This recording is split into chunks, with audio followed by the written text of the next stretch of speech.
tonight we are going to be talking about holiday survival strategies for blended families. What's not there is so you won't burn the Burn house. the house down. Yes, so you Right. won't burn the house down Right. because there were many times along our journey Oh where my. the house could have blew up Yeah. and burnt down and then burnt down twice Yeah. because Yeah. of some of the challenges of bringing our families Yeah. together. You know, if you are a blended family, you already understand some of the complications of bringing two families Right. together. We've been doing this 20 years. Right. So we kind of have a handle on what works Yeah. and Yeah. what can burn the house down Right. and then what prevents the house from being burned down. Right. It's some trial and error. It's very much we've trial and grown error. to this, and I think we do a pretty decent job now. Yeah, we do. But boy, in the early years, woo-wee. Oh my gosh, we have some stories to tell, and you probably can read about many of those stories in my book. But one of the chapters in my book is all about. It's called Christmas Comes But Once a Year. Right. And I felt that there was a need just to focus a chapter around holidays, because again, just the holidays, even though they are just one day, typically, they can make or break a family. Right. So we're just going to talk about some of the things that we have experienced. And, now again, we can talk about them in a very humorous way, but oh my, there were some tough times. Seriously, there were some tough times where we were like, you know what? Right. Okay. So anyway. And you know, and too, in fairness to, I think our children, they're adults now, and I'm sure that they have their own stories. Oh, yeah. And I think they've learned from this too. So it's been a good journey. So we want to have this dialogue. Exactly. Did you notice anything different about me? Absolutely. What? You got some wonderful earrings on. Oh, these are my holiday earrings. I'm in holiday spirit, so I'm starting to think about it. I see you. All right, so let's talk about. You see anything different about me? You got on the shirt, white shirt. All right, you came out your football gear. All right, so here we go. So one of the things that was most challenging for me, we can go back and forth, was just the fact of having to fight against traditions that you may have come from the other family with. So when we first got married, we both had our own traditions. So I had traditions when I was with my former husband that we did. And then I kept many of those traditions, even as a single woman. Okay. And then when you also divorced and started trying to have your own traditions, and we tried to bring those traditions together, and they didn't quite match. No. And then you have to understand too, my side of the equation, I have 6 kids, where she had 2, and you bring in all of that together, and that can be a challenge. And we're sure that you all have some challenges too, in your own right. So anyway. I forgot it's your show. I'm sorry. No, you're fine. But no, I mean, get real with it. Get real with it. So what were some of those traditional challenges that we had? Well, you know, sometimes, one of the biggest challenges that I think that families can have is, especially with gift giving. Okay, let's talk about the gathering. Okay. Let's talk. Thanksgiving's coming, so let's focus on. Okay, I jumped to Christmas. Yeah, you jumped straight to Christmas. You didn't even get to Thanksgiving. I know. Okay. I'm sorry. All right. Okay. All right. So my bad. I'm sorry. Here we go. Okay. So traditions. Okay. So for instance, in the family that I had, because we were a small unit and my family lived out of town, oftentimes I would travel for the holidays. So I would go with I would take my kids maybe to Oklahoma.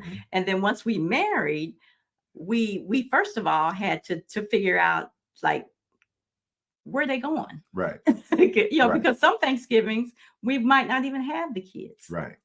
Because of visitation schedule. Right. Because of visitation schedule. Sometimes we might not have the kids, but then that didn't feel right. So oftentimes we tried to make sure that they do both places, which made it even worse. So my traditions as far as going out of town kind of stopped because again, that was going to leave where you wouldn't be able to spend time with your children on Thanksgiving, and it created a problem.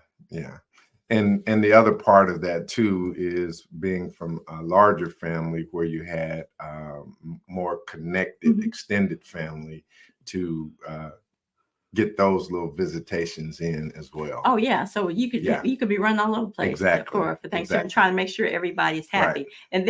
And then kids are often wanting things to stay the same. Right. And Right. so they will say things like, "Well, we don't get to do this year. Right. Why we don't get to do this?" Right. And especially in when our kids were a lot younger, it was just so hard to help them to understand that this is the way we're going to do it from now on. So one of the first survival strategies that we suggest for you is that you establish your own traditions as a new unit. Right. You establish your own traditions and explain to the children, in this house, in this family, this is the way we're going to do Thanksgiving. Right. And they have a choice. Right. And then you don't want to be in competition with what you used to do. Exactly. And that's why it's so important to establish your own new traditions.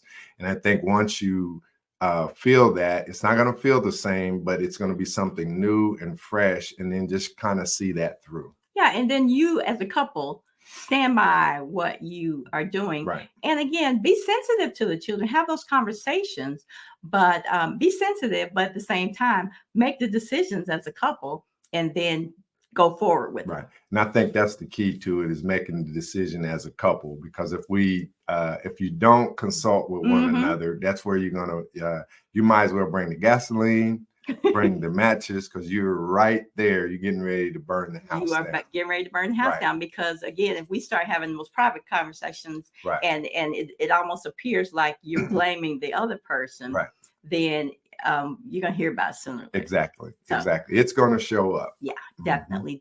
So if you, especially when you have young children, I mean, even with a couple who is from a traditional family, you often have that we go to this in-law or we go to this in-law, but it gets even more complicated when you're talking about blended families, because again, especially if there are children who, so let's say there are in a family, and again, we work with blended families, and sometimes we have families who might have the wife might have children by several different fathers.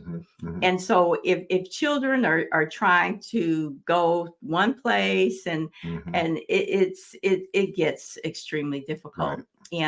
But at the same time, work together as a couple, but do be sensitive to the children as well, because sometimes it might be okay that Johnny goes and spends the Thanksgiving with their family. Maybe they're going to have extra people in town. The point is, be flexible too. Okay, don't be rigid. Yeah, don't be rigid about saying everybody's going to be here. My way or the highway. Exactly, because it will burn the house down. Then you'll have kids resenting you for something as simple as a dinner, really. Exactly. And remember, it's only once a year, but that one situation can wreck the rest of the year and the relationships. Exactly. Exactly. So traditions is a big thing, and we won't even really go into Christmas traditions. Maybe we'll talk about that next month. Oh, that'll be good. I'll get to talk about Christmas. Yeah, you can talk about Christmas because that's a whole nother story, because you get into gift giving, you get into all kinds of stuff, and it really gets complicated. But let's just focus now on just some basic things. So what about logistics? Okay. So remember, we were trying to make sure that our kids saw both parents on holidays. We didn't get stingy with the holiday, saying that everybody's coming out to the house for Thanksgiving and they can't go anywhere else. So what we would do oftentimes is have our meal, if it was our holiday, if it was our visitation weekend, and that's a bonus too. Both of us had our visitation on the same weekend, which made it glorious. And that way we knew our schedules and we had all the children here together at the same time. And it made things so much easier. So logistics wise, it's important to know that stuff well in advance. Whose Thanksgiving is it this year? Where are we going? Once we got to a larger family, we didn't necessarily go over somebody else's house to eat Thanksgiving. We had to always host our own, unless it was like your mother's house or something like that. But I felt guilty taking so many kids to somebody else's house. Right. But you have to, and that's another nuance that you have to understand, because in my family, my mother and father, my late father, they always have provided and been that host for certain events. So it's not a burden for everybody to come over, because, you know, one thing that my mother's going to do, she's going to cook and she's going to have a big meal. So it's not really like you're taking advantage or putting them out. That's what they do. But I don't know your particular situation. Who's watching I this. beg to differ, because y'all got all boys, and y'all got y'all mama cooking everything when y'all should be cooking for her. Because when we got married, I said, let's start inviting mama over. You did say right that. Because that's not fair to her. She's been cooking all her life. I know, but I know she enjoys it. Yeah, that's part of her. Y'all seen that movie? What's that movie? Soul Food. That's kind of the model. Yeah, but everybody was in the kitchen helping my big mama on Soul Food. Well, that's too, true. right? Well, that's true. Y'all just we had all boys. That's right. So that's a different story. Yeah, you're right. Right, because I believe that, you know, like we're at the age now where our kids should be inviting us to dinner. Seriously. Yeah. Take the pressure off the parents. Right. Yeah. Right. So logistic wise, that's especially when they're younger. Okay, we have to host, right? And again, it was okay going to your family, but maybe before I was going maybe to friends or something. So bringing all of us, that creates discomfort, you know, that kind of thing. Because especially when you have a large family, that's something that I was always sensitive to. I remember in early years when I was raising my family, and people want to invite us over to dinner or whatever, I used to always tell a joke that I'm going to bring my checkbook because I had meeting. Right. But what y'all would do is y'all would eat before you left, so you wouldn't. But that's my mama's deal. Say we always pre-eat. Yeah. Okay. So anyway, but logistics. The key is plan your logistics. Right. Okay. Let's decide well in advance where we're going to go. If we're gonna be at home, what time the meal is going to be. And again, if you're gonna double up and the kids are gonna go both places, be sensitive. Have your meal earlier, and then work with the the other bio parent to make that exchange or whatever. But be sensitive, okay? But planning is the key. Planning is the key. Decide who is invited. You know, I've heard some stories where in blended family situations, the kids might ask, can their other parent come to dinner? Oh, yeah. Yeah. So what would you tell somebody if they wanted to do that? That's a challenge, because it depends upon the relationship. There's so much to unpack with that invitation. Well, I do know a family who the kids were saying, well, mom's going to be by herself. Can she come over for Thanksgiving? And that's tricky, and so I don't know. That's a question that I think your audience ought to chime in on. Well, you know, but that's something to think about too, because, for instance, you know, it gets kids get tired. So let's say that the kids get to the point where they host the holiday gathering, okay, and they don't want to do two separate gatherings, right? So they want to invite both parents over.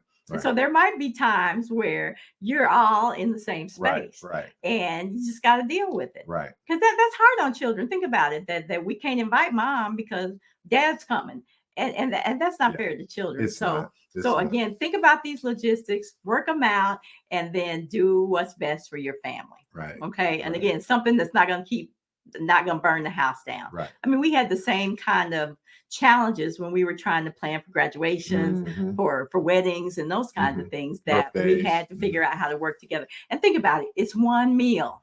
Can y'all get through one meal together just for the sake of the children? Right. So sometimes it might not be a bad deal. Right. Okay. All right. How you feeling? I'm feeling good, but I do think again that's a hot topic, because some families may have had toxic relationships, and those toxic relationships where the parents don't get along, and then the child feels like they're stuck in the middle. They do. And then they're trying to play referee, and like you said, it's only one meal, and then When things go bad, burns the house Yeah. down. Now the rest of the whole year, everybody is feeling a certain kind of way. So somebody says, make her a plate. Depends on the relationship. Maybe kids can Right. make her a plate to take and spend time Right. with her later. Yeah. That's good, because you know, that's I think that's a good strategy too. That is a good strategy. Or you know, there can be some fun things that can be done. Maybe you can, the night before, you can help mom to prepare the meal. Mhm. You know, so that you know, because I'm not sure I want to eat food from the house. But, Yeah. Yeah. Well, yeah, and I see, I wasn't gonna say that. I was trying to put the positive spin on that. But you know, you might send a plate to some homes and they take it right in and put it right in the trash, you know. So, but I mean, we understand, and those are the dynamics. And there again, I think it's the dynamics in which you're dealing with, because this is such a sensitive topic. Yes. And we just want to give you a little dialogue, a little some tools to deal with. Exactly. You know. So one of the things that was very interesting for us was that, and I write about it in my book, that what a difference the table seating makes. Okay. So we had, when we first got married, we would have our dinners, our meals at the table, and we would find this fight about where people were going to sit, where everybody was going to sit. And so doing some research, what I discovered is that typically a child wants to sit closest to their parent, and not all of them do. And a lot of times it's the girls, right? That the child wants to sit closest to their parent. So when we first started having our meals as a new blended couple, our new blended family, we were used to just sitting next to each other almost. You would be at the king position and I would sit beside you. And so say that again. You would be at the king position and I would sit beside you.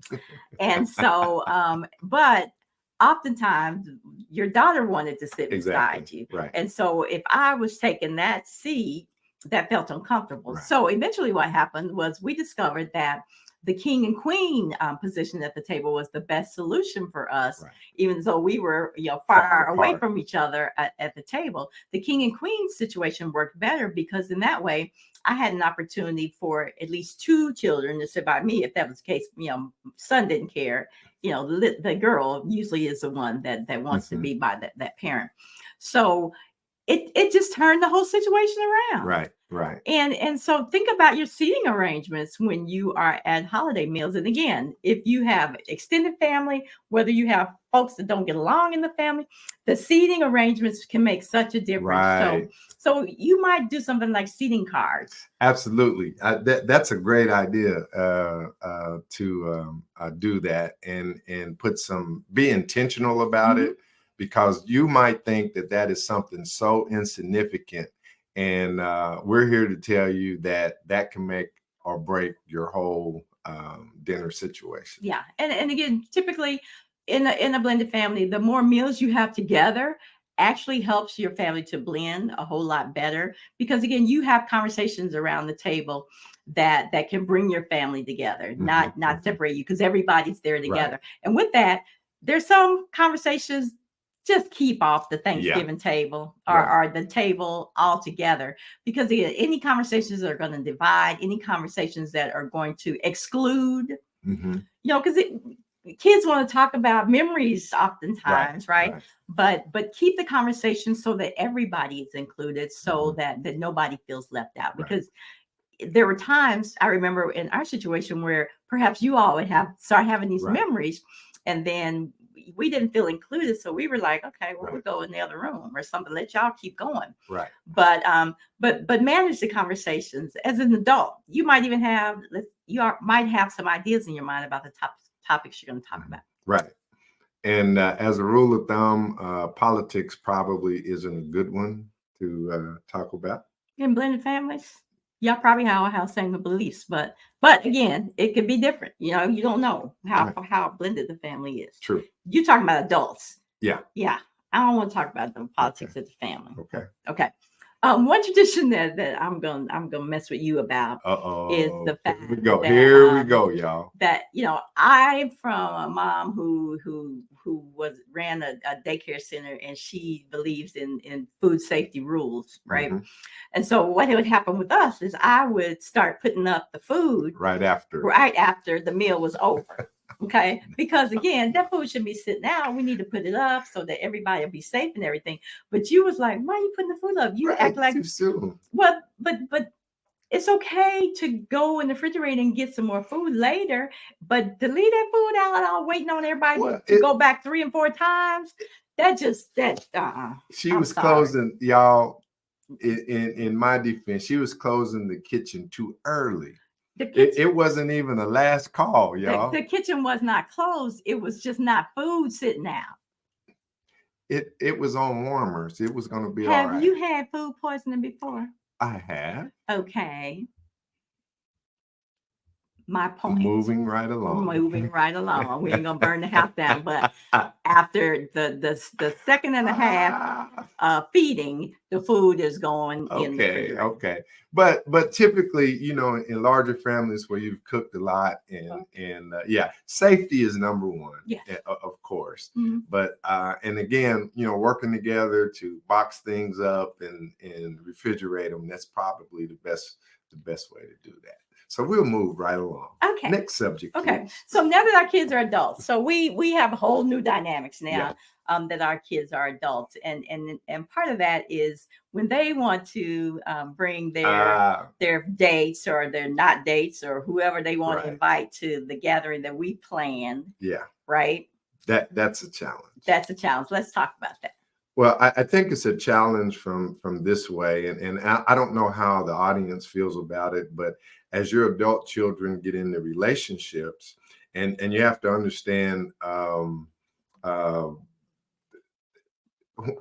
have certain opinions, and I've had to learn over the years to keep those to myself, but it creates a situation when the person that they're dating comes into the mix, because as a parent, you don't know if that relationship is going to go forward.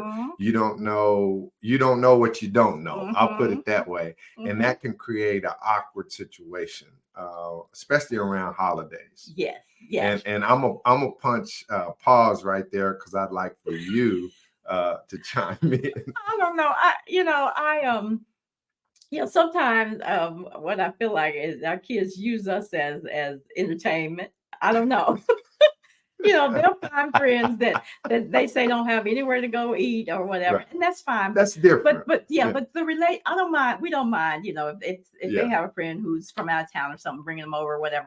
But it's when these relationships, because I don't want to try to develop a relationship with this person that they bring it over, and they have no intent of moving forward with the relationship. And then, I don't want them trying to get my phone number and stuff and calling me when the situation goes bad or whatever. But kids, that's something that children should be sensitive to, adult children, because I guess we have a different situation, because we, by the time we were our children's ages, we were already married with children, but most of them are single. Right.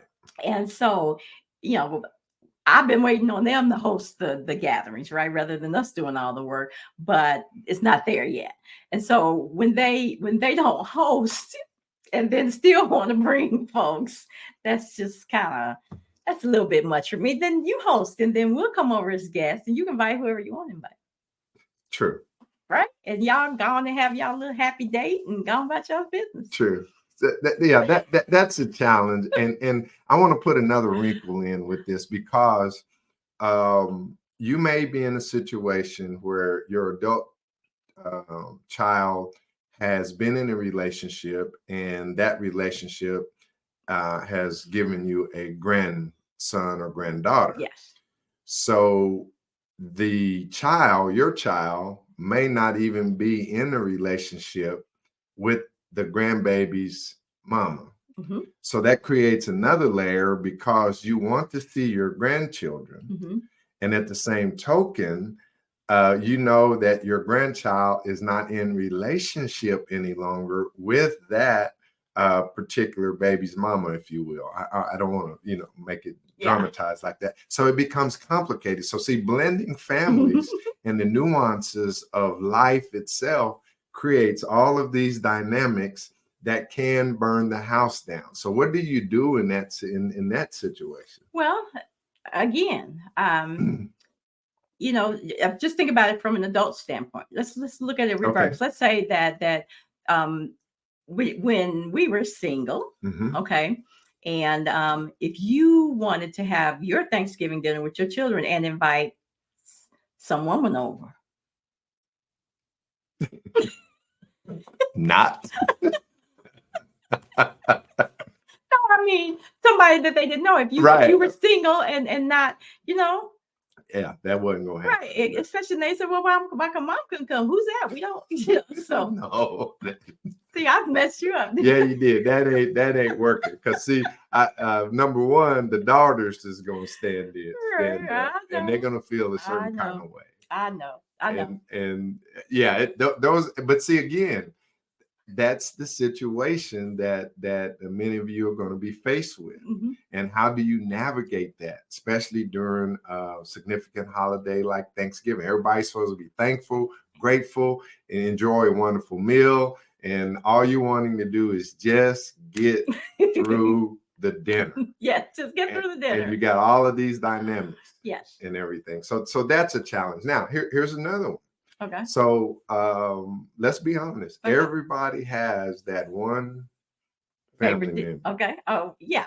Yeah. But that's normal families. Yeah. That's right. Normal families. But you navigate around that. Yeah. Too. Yeah. Same way. Be intentional. Exactly. Oh, let me bring up one thing before we get out of here. Oh, yeah. The meal itself. Yeah. The contents of the meal. Right. Maybe once families used to having this. Right. Exactly. One family's used to having that, and then everybody can't get their variety of macaroni and cheese. Everybody can't get their variety of dressing, and yes.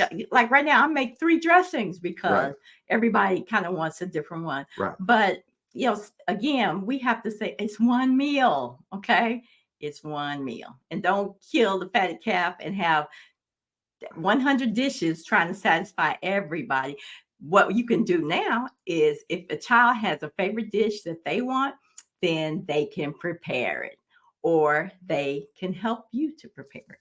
Right. And supposing they can't cook, so that would be they can. Any age can cook. Yeah, that they can come over and be a part of. Any age can cook. Who can't cook anymore with YouTube? Well, that's true. Right. It's no such thing as somebody can't cook. That's an excuse to bring pop to the dinner. I know some folks that can't boil water, but anyway, they don't try. They just have convinced themselves in their mind. Let them get hungry enough, they'll figure out how to boil some noodles and eat something, right? Okay. Microwave something. Yeah. All right. I mean, I know that. I mean, you know some husbands that are like that. I don't have that problem because my husband's cooking, but that's the choice. I guarantee you that's the choice. I know you're not married to one of them. I know that's right. We will not be having this conversation. Thank you, Mama. But again, with YouTube and everything else out there, and the way recipes are now, if you can't cook something, right? Google is your friend. Exactly. Everybody can cook something. Yeah, somebody on Facebook is. Thank you. Everybody can cook. That's something. Right. Yeah, and don't be just saying, "Can I bring pop?" Right. And chips. Right. Chips for Thanksgiving. Right. Here's one thing that I really enjoy that we do too. Okay. The timing, especially if you've got young kids and you know that they've got to be with the other parent or whatever, understand that you're looking at a block of time. And just all you're doing is putting that meal together, the fellowship, hit it and quit it, and then let them go on. It's not designed try to hold them the whole to be the whole 24-hour period. So if you put it in that time frame, that really helps. Yeah. Definitely. So we didn't burn the house down having this conversation. No, we didn't. It was pretty good. It was pretty good. But